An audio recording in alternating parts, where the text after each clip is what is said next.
Welcome to Smith Weekly Discussions, an occasional program for our members of Smith Weekly Research. Please note this program is a private discussion and everything contained herein is for entertainment and educational purposes only. With that, we hope you're in a comfortable position, along with your favorite beverage, to enjoy the discussion. We remind our audience to examine our show notes attached to each of our shows to better understand how our program functions. Before we get into our discussion, we want to say thanks for questions coming from our audience of Smith Weekly, including Jack T., Edward S., Jeff S., Nick W., and Luke A. On the program today is a returning guest and one that we're pleased to have return. Mr. Sean Cleary is back on the podcast. Sean is the chairman and CEO of Strategic Resources. The company is focused on becoming a North American iron metallics and vanadium producer through advancement of development projects in Quebec, Canada, including the construction-ready Iron-Vanadium-Titanium iron project and proposed iron pelletizer plant construction project at the Saguenay port to capture regional processing needs for North America and Europe. Strategic Resources also has the Mustavara mine in Finland, a past-producing vanadium operation that the company is evaluating for potential future restart. The company is listed on the Toronto Venture Exchange under the symbol SR. Sean, welcome back to the podcast. Hello, Andrew. It's great to have you back, Sean. Good to chat with you. The markets, of course, have been interesting to say the least, I think, and you guys continue to progress at Strategic Resources despite even some of those junior market issues as well that we're seeing out there. But I think maybe to get started here, get your thoughts on the markets for iron as well as vanadium. And then also, I think this is very important, your thoughts on the junior sector sentiment at this time. Yeah, sure. Happy to do that, Andrew. Well, overall on the iron ore side, seen a fall off in iron ore prices largely because of depressed demand for consumption coming out of China, and that's a big producer slash consumer of iron ore worldwide. So, we've seen prices dip, significantly to the point where I think iron ore miners are somewhat concerned about pricing and pricing levels in the market. And but I think we've also seen a decoupling of prices for iron ore and the prices for metallic irons. So, where we're focused on iron ore pellets, DRI, directly reduced iron, HBI, hot briquetted iron, as well as basic pig iron and high purity pig iron. Those are really the focus areas where we want to take Strategic Resources.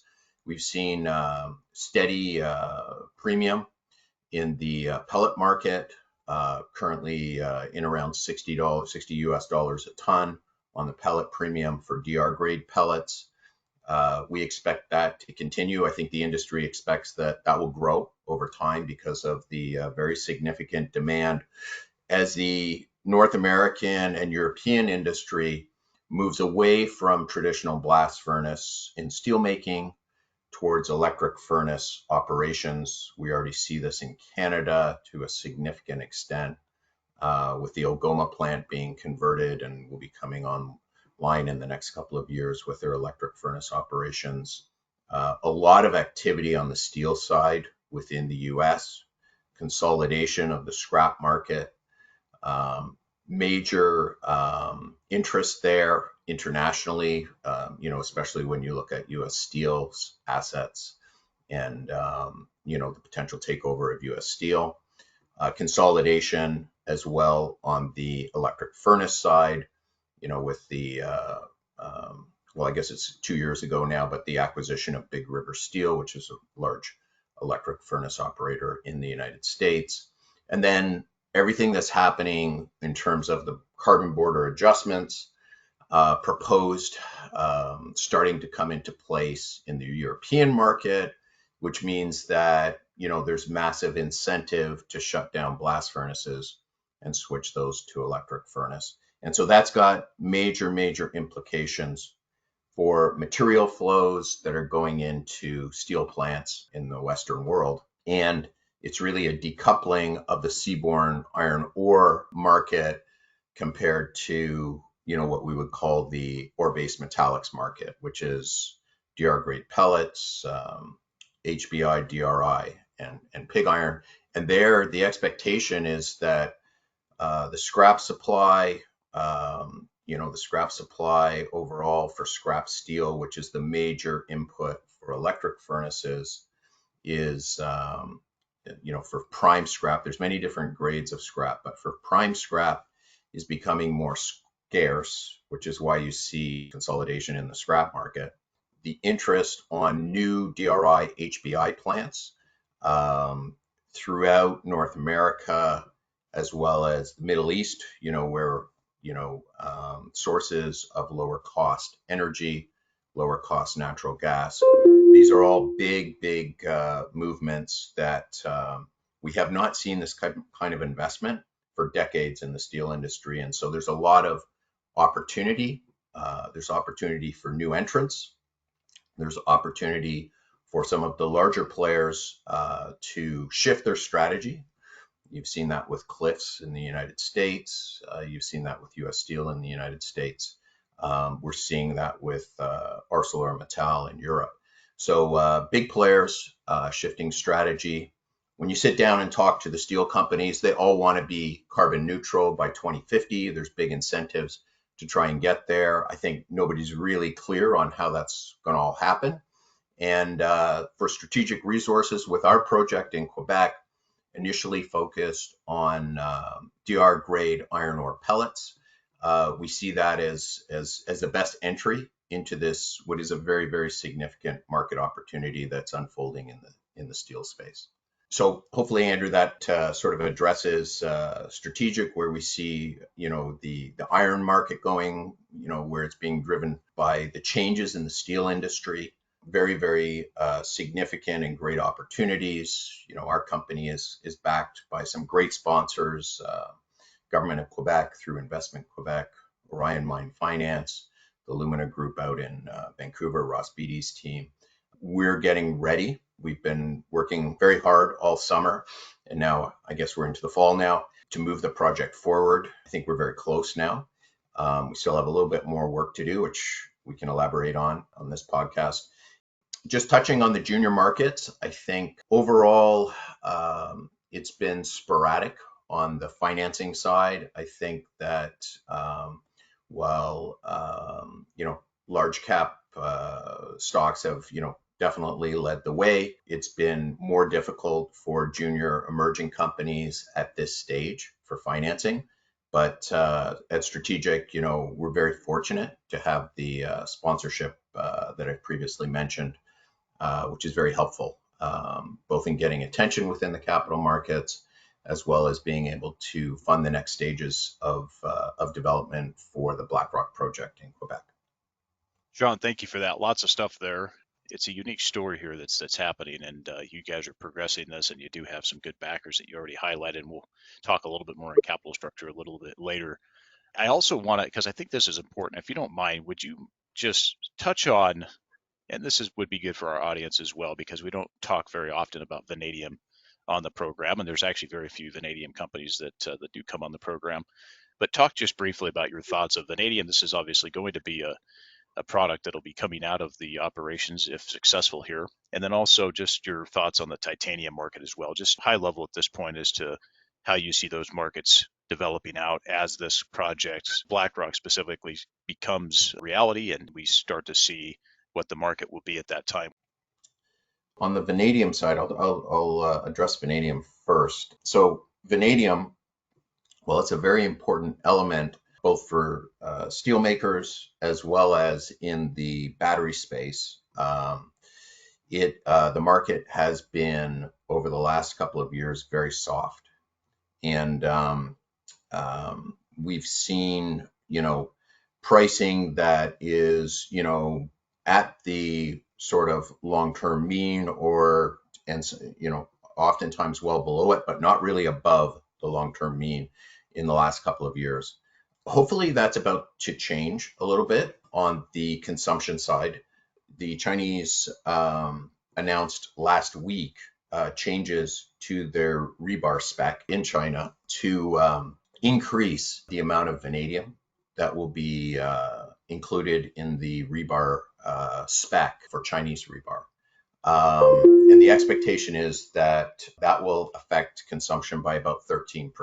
So we're going to see demand for vanadium going up on the steelmaking side because of the change in required specification for Chinese rebar. So we view that as very positive. On the battery side for vanadium, we've seen significant growth in the last 24 months, really. I think more than 100% growth on consumption for the battery side on vanadium. However, because of the softening Chinese steel market, that has not really been reflected in overall consumption rates for vanadium. But everybody in the industry views that as extremely positive because the industry has been developing the battery side for some time now, and the expectation was that consumption would considerably grow in the battery space, and those projections are now proving out. And I think overall very, very positive for vanadium. We have not seen really any effect on vanadium price, and vanadium producers themselves have been under significant pressure, especially the South African producers, where we've seen some go into administration. There's real challenges on the supply side because of the low vanadium price. So it will be interesting to closely watch the vanadium space. For us, we've made it a longer term aspect or element that we'll focus on at Strategic Resources. Initially, the way we had the project in Quebec laid out, we would go into vanadium production immediately. With the shift to focus on the iron ore pellet plant at Port Saguenay as our first step, what that means is it's going to push out the time at which we'll actually start vanadium production by a number of years. And we see that as a positive thing because the market on vanadium is soft today. We want to be ready and producing and in the vanadium market when at a time when the cycle is a lot healthier for that. And as a result, we're really, really focused on the iron side of the market and the ore-based metallics and the opportunity that I opened with in the steel industry. To shift to titanium, now titanium is a very widely used element, mineral. Basically across the value chain, a lot of products have titanium in them. And of course, we have titanium metal, which is used in the aerospace and defense, among other specialty metals uses for titanium. The reshoring of production for titanium is, I think, an important element. It, like vanadium, is on the critical minerals list for all the major Western markets, Canada, US, Europe, etc.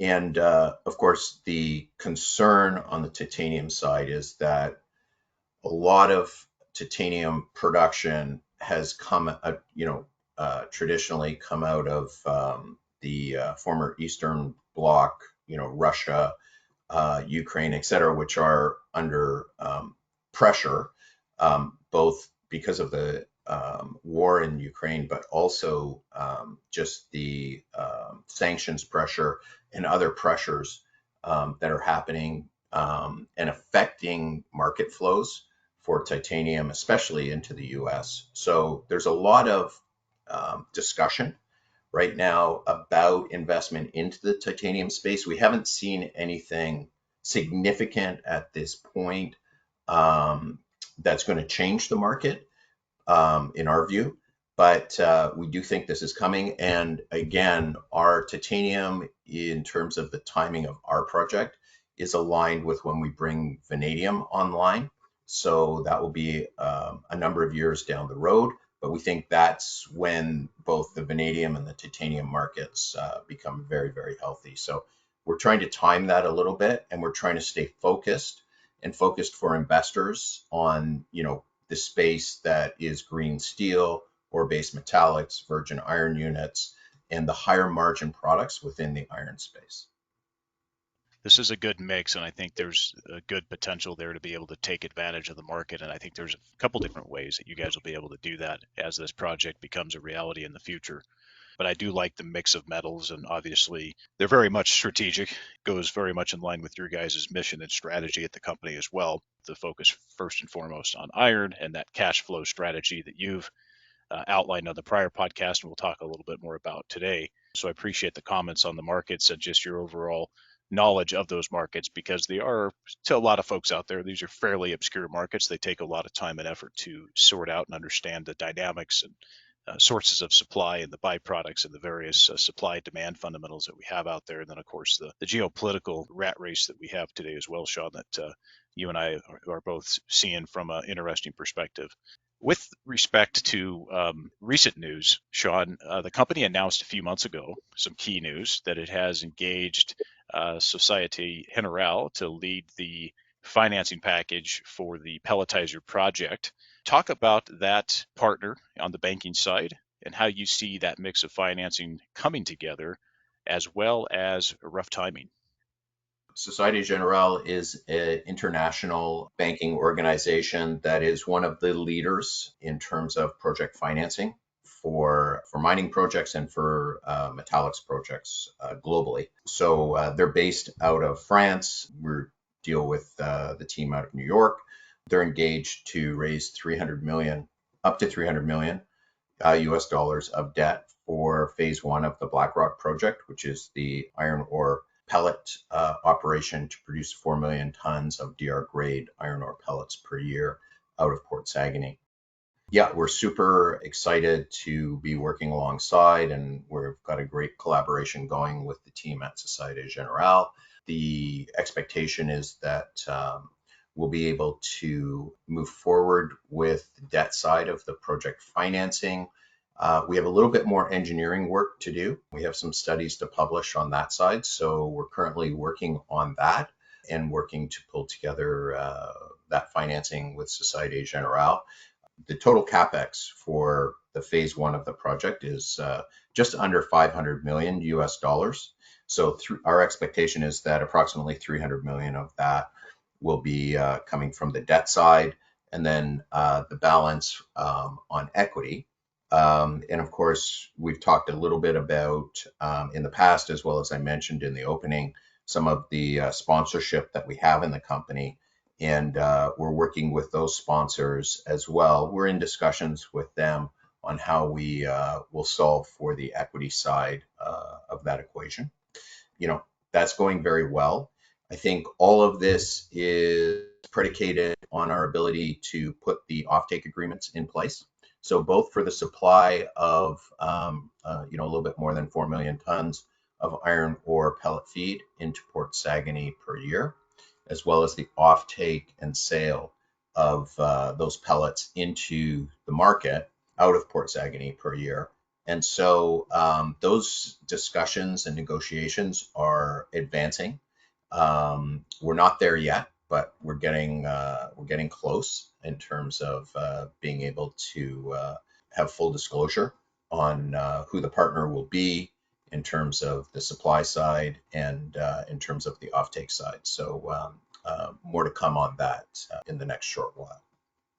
Important to point out to the market here that you guys do have that firepower to be able to put together. Yeah, it's going to come in pieces, of course, and there's going to be a mix of various financing mechanisms, but that you guys do have that firepower with Orion back there and a lead bank like this coming in. I do think that it really speaks to your guys' ability to move this forward. And then also, these folks aren't going to work with you if it's not a viable project. So I think that does provide some form of confirmation, subject to wild market conditions, of course.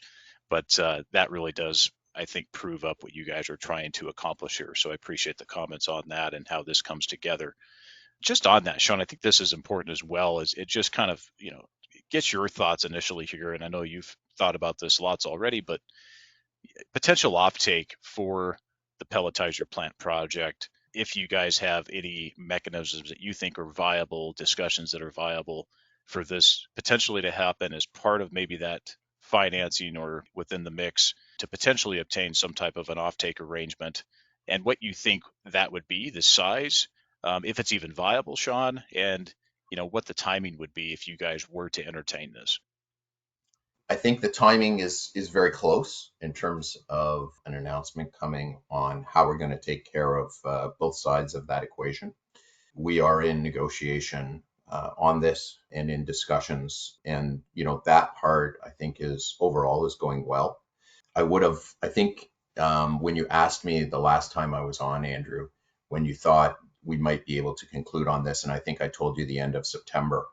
We're now in the first week of October, and we haven't made an announcement yet, but I can tell you that the team is working very hard on that. So, it is very viable. First of all, there's a lot of potential new DR grade pellet feed that's coming onto the market that is well timed for our project. So, locking that in for us is, very important.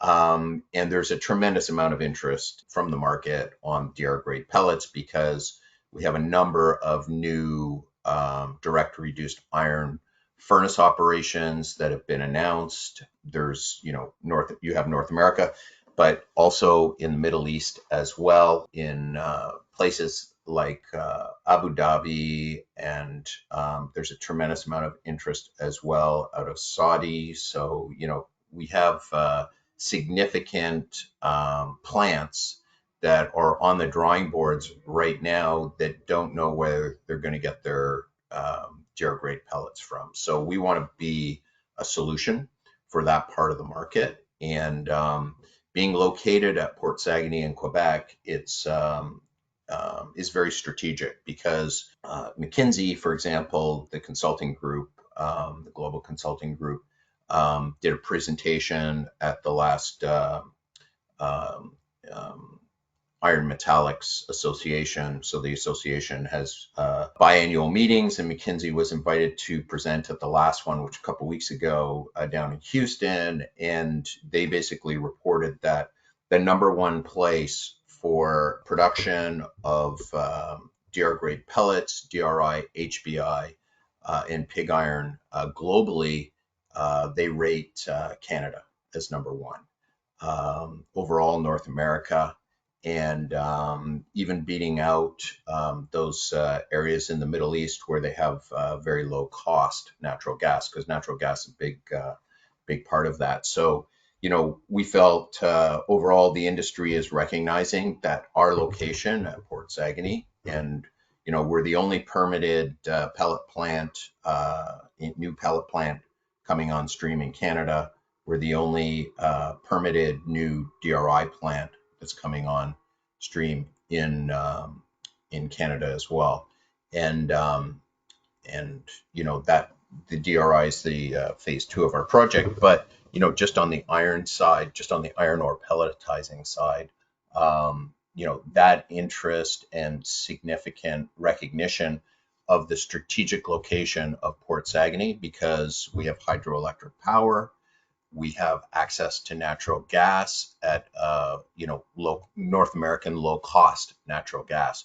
So those two elements and our proximity to the iron producing region of Canada, and the fact that we can bring in seaborne iron from the seaborne market, is really makes this a unique strategic location to service the industry for DR grade pellets, and then eventually for ore-based metallics like DRI and HBI and pig iron. So, that's really a great opportunity. And, I think we've talked about it before, but we're, just over 40% owned by Investissement Quebec, which is the investment arm of the Quebec government.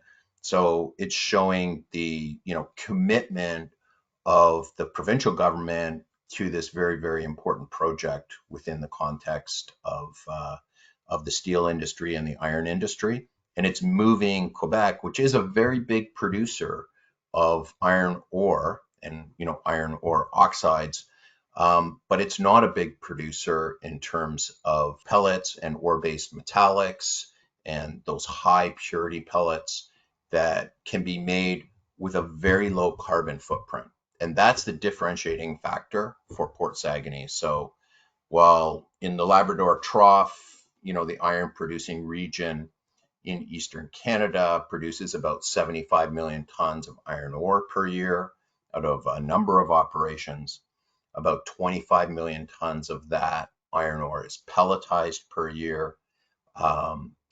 There's a very significant opportunity at Port Saguenay because we can pelletize iron ore, which a much lower carbon footprint than what can be done by the existing operations that are in Canada because they don't have access to natural gas. And because natural gas is such an important element in producing high purity pellets that are DR grade, and that eventually those plants can also be converted much more easily to hydrogen and become over time essentially carbon neutral plants, which is what the steel industry wants.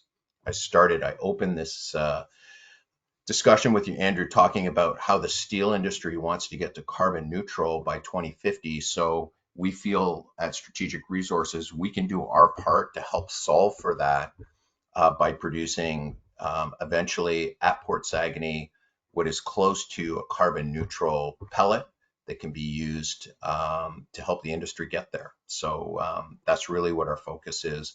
And that's really why the geographic location that we have and the long-term lease at the industrial park at Port Saguenay that we have already put in place is so important. And those permits that it's not easy to get permitted in in a first world country for these types of operations today. And we've been very successful in doing that.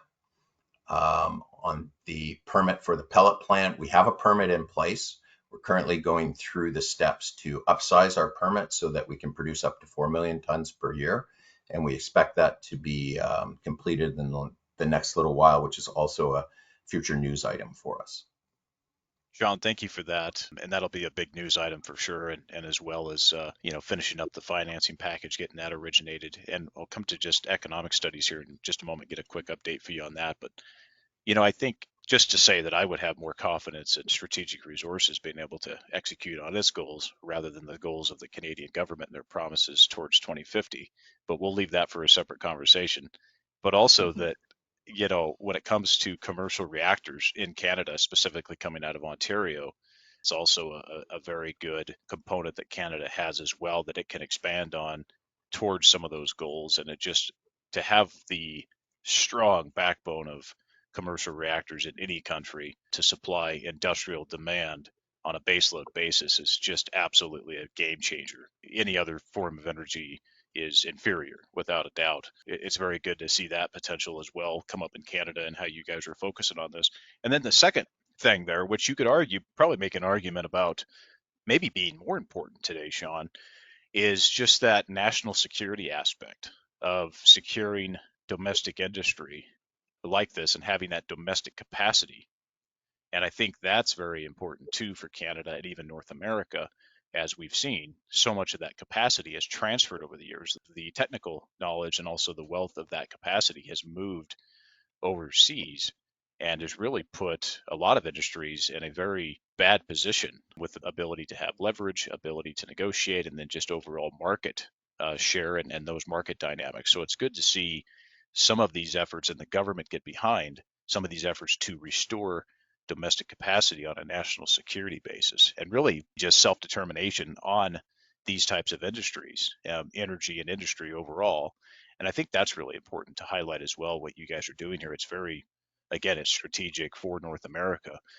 So I appreciate your thoughts on that. And of course, any other comments you have there. But let me just ask you as well on the potential for you guys to roll out a definitive feasibility study for the pelletizer project, if that is going to be the focus.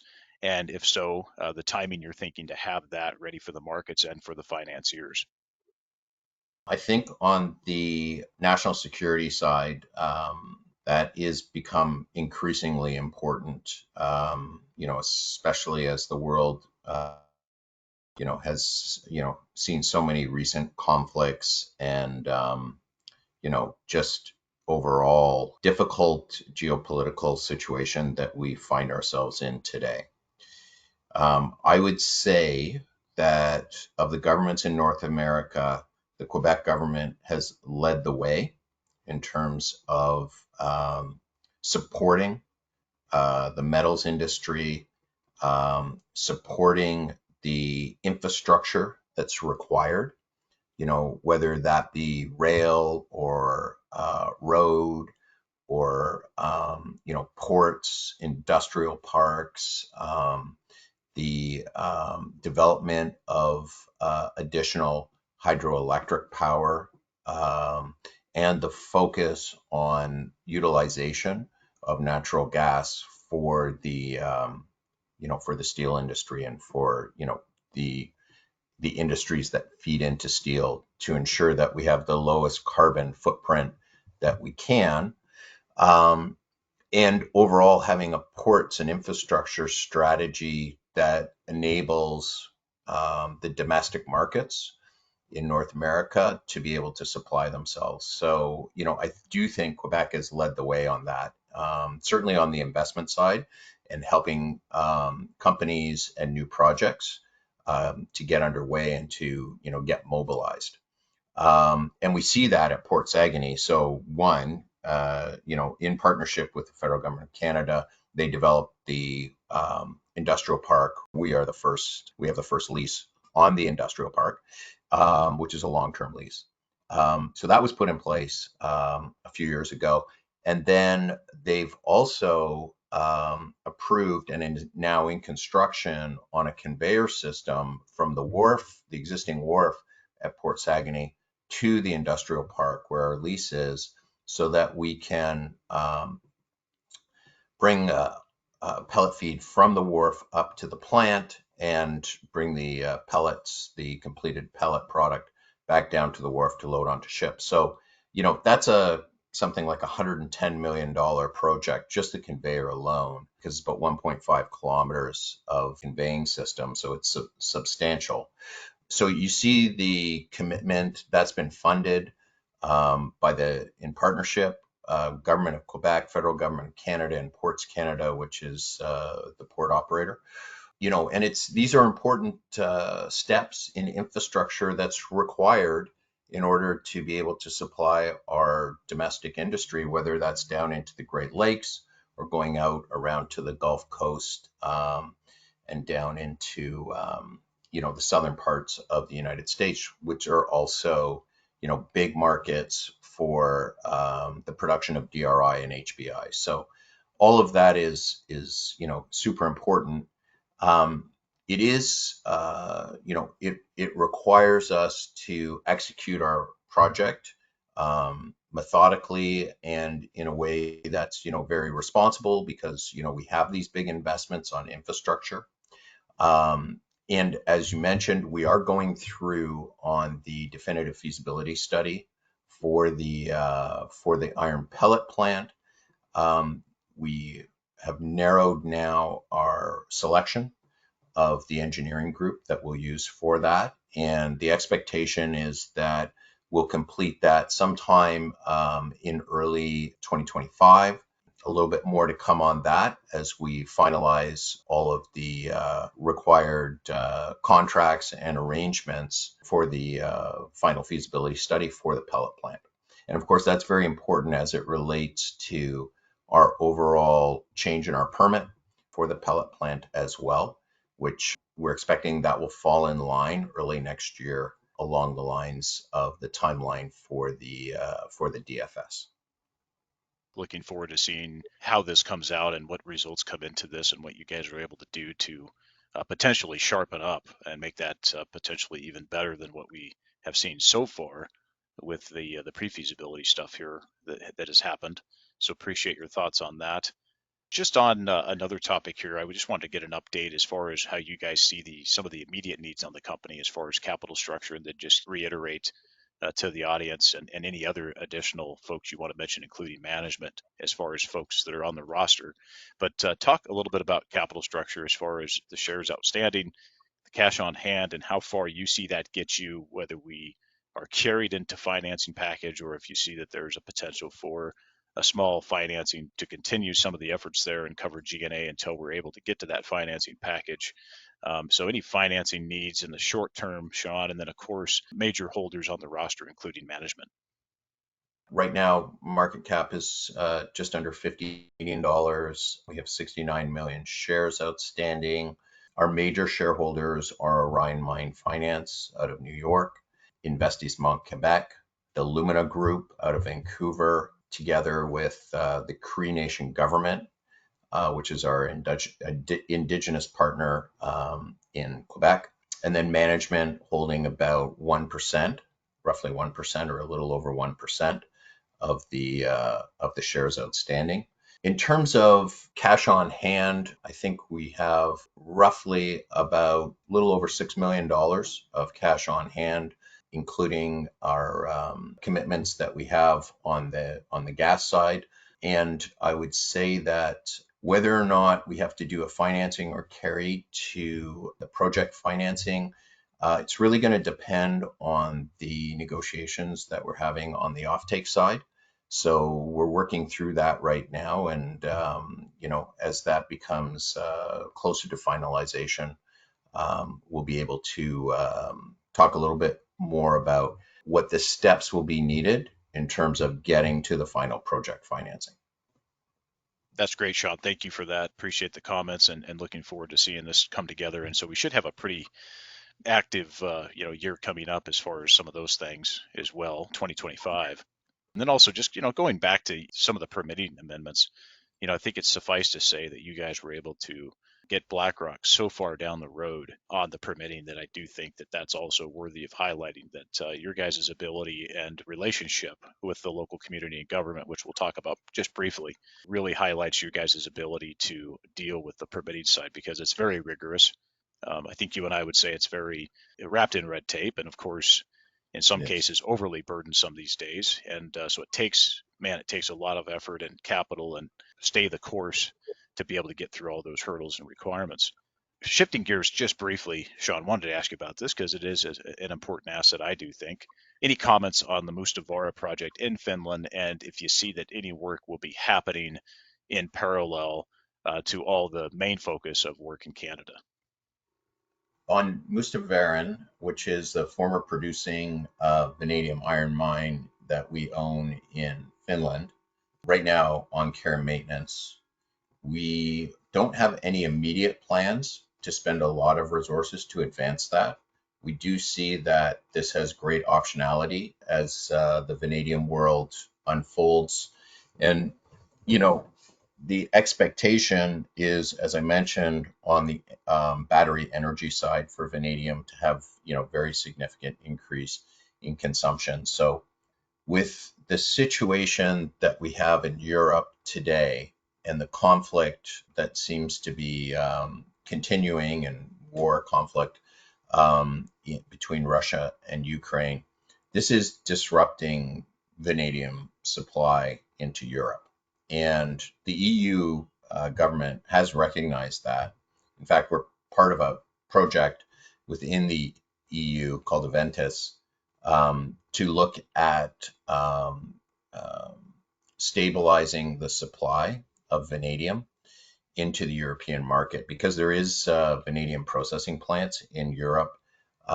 They continue to be under pressure to find supply for those plants because of the situation with Russia. Also, the Russian supply is further complicated because one of the major supply companies in Russia is Tula, and they've announced that they're going to essentially consume all of the vanadium that they're producing within their plants for their own consumption in Russia. So it means more disruption for Europe. You see the same thing in terms of uncertainty of supply coming out of South Africa because of the softness in the vanadium market has created very significant problems for companies like Bushveld, which is located in South Africa. So the European market are looking at, how do we solve for this? One way to solve for that would be to have a local supply of vanadium for the European market. So, and if you look at known deposits and potential projects, Mustavaran is the one project that you would restart for the European market.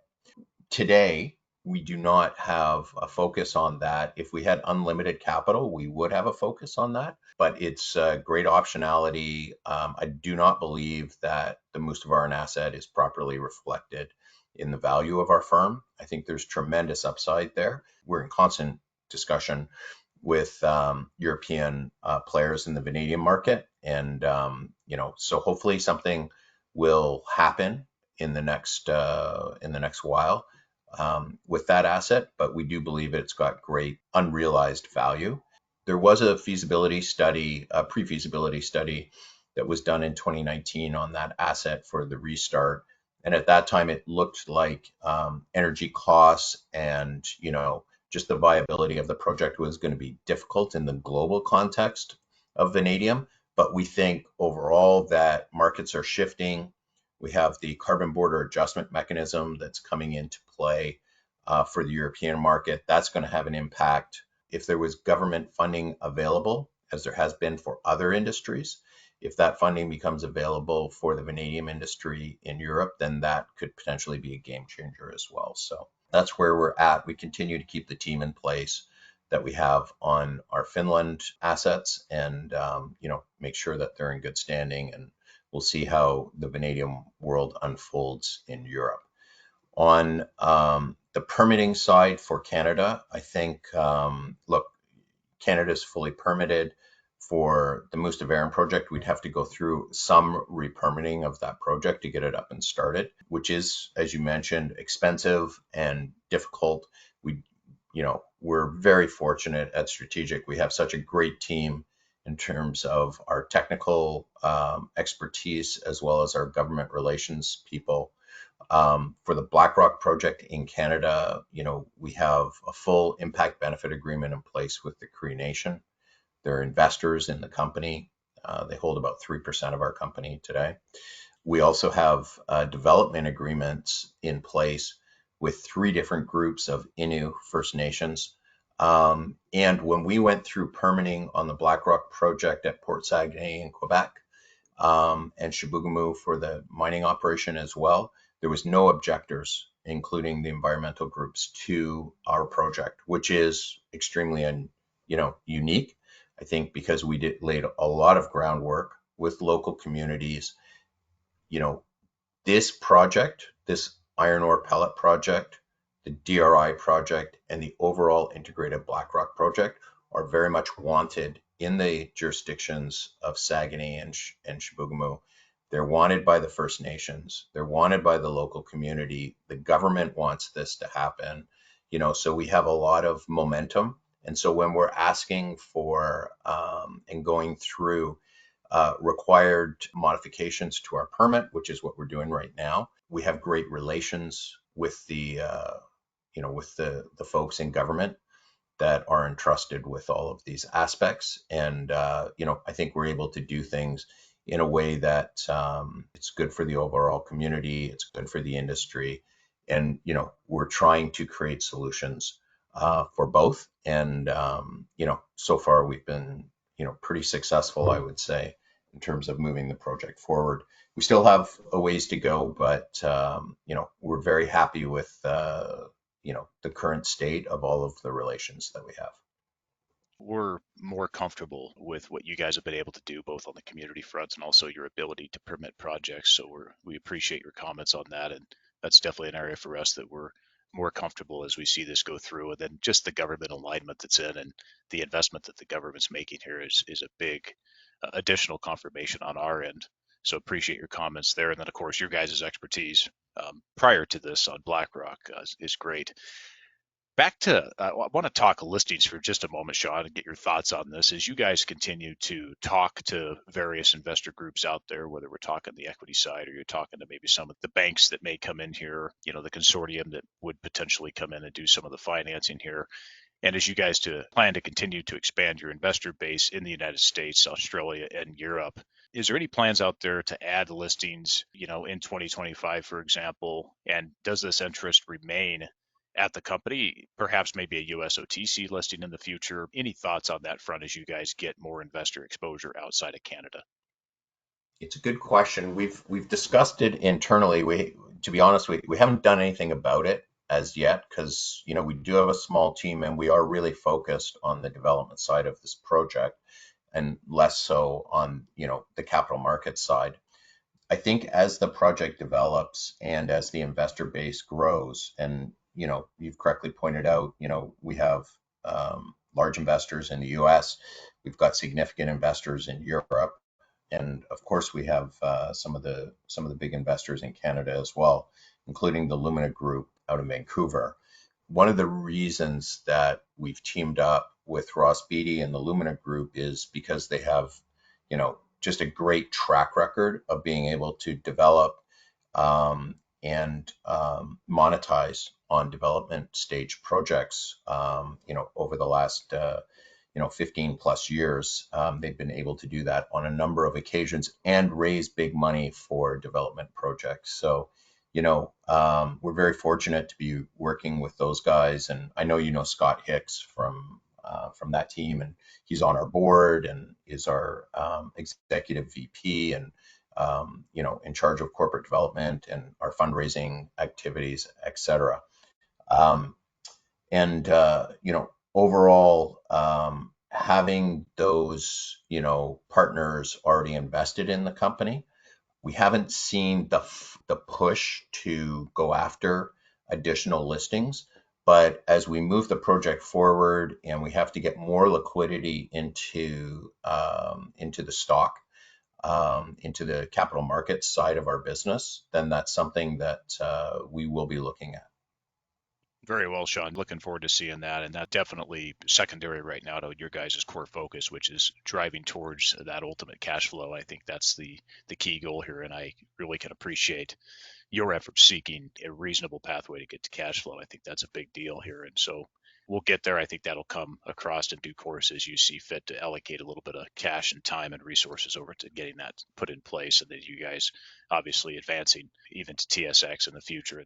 Well, Sean, really appreciate the thoughts here, and I'd like to leave it there for now. But before we go, just a few more questions here for potential investors who are listening in. The company has a market capitalization of about 41 million Canadian dollars. Why should strategic resources be considered within the institutional, family office, and retail investors portfolio at this stage? Well, I would say that although we're a small company, we have some big projects. And as we execute on phase one of the BlackRock project in Quebec, the significant potential cash flow that comes out of phase one as you go through phase two, phase three, by the time we're fully built and integrated, you're talking about almost $500 million a year of EBITDA that was projected out of the definitive feasibility study that we completed in November of 2022. So, we're talking about this is a company building project that is very significant in partnership with governments and some of the very large private equity groups that specialize in this space globally. So, we already have very significant institutional equity-like partners that are involved in our company. And, we are in discussions with many more at this point in time as we move towards the completing the definitive feasibility study for the pellet project and the project financing and moving forward with construction on that project. I think overall, we're also differentiated because in the space where we are, we're going to be able to produce what is a very low carbon footprint product. And that's unique. And we're able to do that because we have access to hydroelectric power, which is very green, and because we have access to natural gas, and we're geographically situated at a deep sea port on the east coast of Canada. And as carbon border adjustment mechanisms in Europe start to impact material flows, you're going to see, we believe, that the focus is going to be on the carbon footprint of products, and we're going to try and have the lowest carbon footprint iron ore pellet that is DR grade available in the market. So that's our goal, and that's why overall we're going to catch the interests of overall, metals and mining institutional investors, but also on those investors that have uh, a focus or a part of their fund focus on companies that are doing something about solving for the carbon issues and emissions issues, not just within the steel space, but across the metallic space. You guys are in a good position here, a very good platform to launch on, and then surrounded by all those baseload sources where you are in Quebec and nearby Ontario. It's just a great way to be able to achieve what you want there with the baseload resources that hydro provides, that gas provides, and that even the neighboring reactors can provide. So that's the best way to do it, in my view, rather than some of these inferior forms of energy. So encourage the audience to take a hard look at this company and what you're doing with it. Sean, what is the best way for folks to reach out to the company?